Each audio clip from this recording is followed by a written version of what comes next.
In today's Leeds news, Morate Rangers takeover could hit stumbling block. Dallas goes into the Hall of Fame. Kinnear's key people named to go with him. And Farke on soft points total.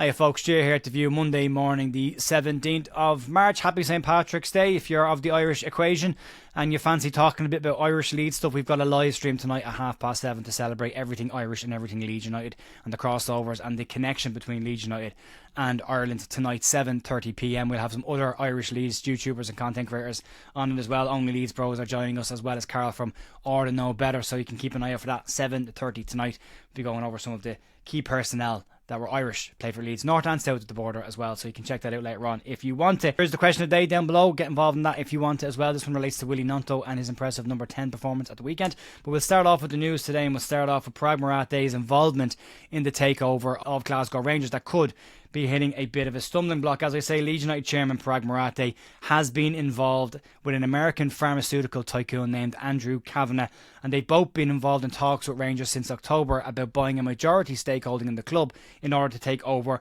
Rangers full stop. Both of them have said that they are confident that everything will be done and dusted before the start of next season, and they are currently entered into a period of exclusivity and due diligence. But plans may be hitting a bit of a stumbling block, and reports today claim that there is one major stumbling block according to reports from The Sun, and they say that according to the EFL regulations, a person or a group cannot have ownership in more than one British club, preventing the 49ers enterprises from being able to own Leeds United and Glasgow Rangers.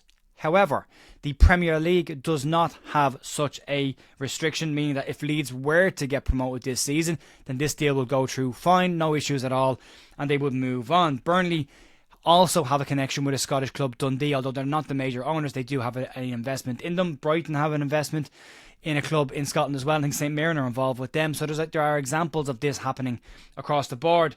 It's still not understood how the two clubs would link up and operate together, but in this report it says that Leeds fans can expect operations to be similar to that of the City Group, which is headed by Manchester City, with Girona, Palermo, New York City and Melbourne City all part of the umbrella. The report also goes on to state that the Americans see Rangers as the perfect place to develop young and new players that could then potentially end up playing for Leeds, essentially making Rangers some form of a feeder club, or at least kindergarten ground to nurture talent before Leeds could then have a look at them and bring them down. Graham Souness last week spoke about the fact that he would see Leeds United becoming a feeder club for Rangers, but if Leeds got promoted to the Premier League, this has been talked about before, all of the Scottish Premier League sides combined bring in the same amount of TV revenue as one Premier League club. So if Leeds were to get promoted to the Premier League, it would be odd that the bigger of the clubs in terms of revenue would then be feeding a smaller club in a league that is essentially a two-team league, despite the fact they do have European football, which is very much, I think, what interests Prague Morate. Morate is said to be the second person in this takeover, with Andrew Kavanagh being the lead of this one. Right, we'll move on. Let's talk about Stuart Dallas and some great news this morning. Stuart Dallas is one of the most patriotic Northern Irish players and has regularly helped out with the under-21 and senior international setup since his retirement due to injury. Today, the Northern Irish Football Writers Association announced that Stuart Dallas will be inducted to this year's Hall of Fame at the awards at the end of the season. Dallas has won 62 caps for his country, and on the topic said the following: I have fond memories of winning Player of the Year during my time at Crusaders. It's an honour to return to these awards all these years later to join the Hall of Fame.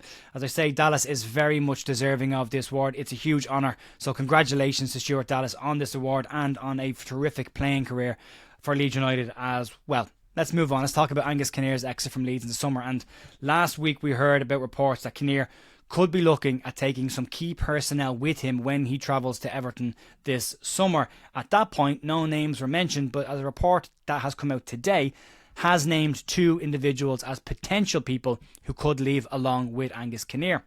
According to Alan Nixon, Kinnear is hoping to take Leeds United transfer advisor Nick Hammond and scout Gary Penrice with him to Everton when he moves in the summer. The update states that Hammond and Penrice could be given senior roles on the transfer side of Everton's setup as they restructure the club behind the scenes.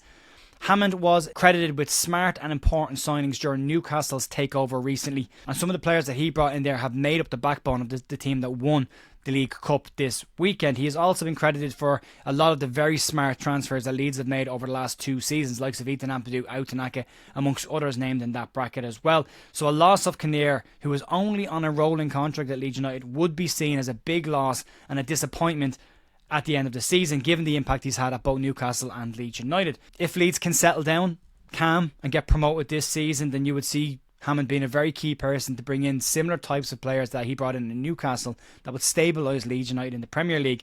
If Leeds drop off though and don't get promoted this season, a fire sale is likely to happen at Leeds in the summer, meaning the likes of Nick Hammond at the club probably wouldn't be needed. But from a positive perspective, and I'm taking the positive perspective on this, for me it would be a very big disappointment if we were to lose Nick Hammond. I think he's been fundamentally important to what Leeds have done behind the scenes from a transfer perspective. So for me, I would do everything to try and hang on to Nick Hammond as long as we possibly could. Let's move on. Let's talk about a soft points total that Daniel Farke has been talking about. And this is a piece that came from Leeds Live today. And Daniel Farke was obviously very disappointed with the manner of Leeds United's performance at the weekend against QPR. But in the context of being 2-0 down after 30 minutes and Leeds' horrendous record on the road in London, I suppose a draw is probably not a bad result in the larger scheme of things. Leeds still top of the table, although only on goal difference now. But Leeds have now only won once in their last 11 trips to London, which is a factor in this result. But Farke has hinted at a soft points total that could be enough to see Leeds get over the line in the automatic promotion race. And on the topic, he said the following: "If you could guarantee me right now that we keep going exactly like this, win our home games, draw away, we would be on a pretty good points total come the end of the season. I wouldn't sign it, as I would never sign off on a draw, but if we did manage to do this, happy days." If Leeds were to go along with that rhetoric that Daniel Farke has talked about all season, win your home games, draw your away games, 2-point average per game, it would see Leeds drop on 96 points at the end of this season, which you'd have to imagine would be enough to see Leeds United promoted. But you just never know when it comes to Leeds and promotion. 90 points should have been enough last season as we put the 90 points trophy down and now aim for hopefully a 96 points trophy. But Daniel Farke has said he is also hopeful to be boosted by the returns of Max Verber, Patrick Bamford and Ethan Ampadu, and have them available for the run-in as well.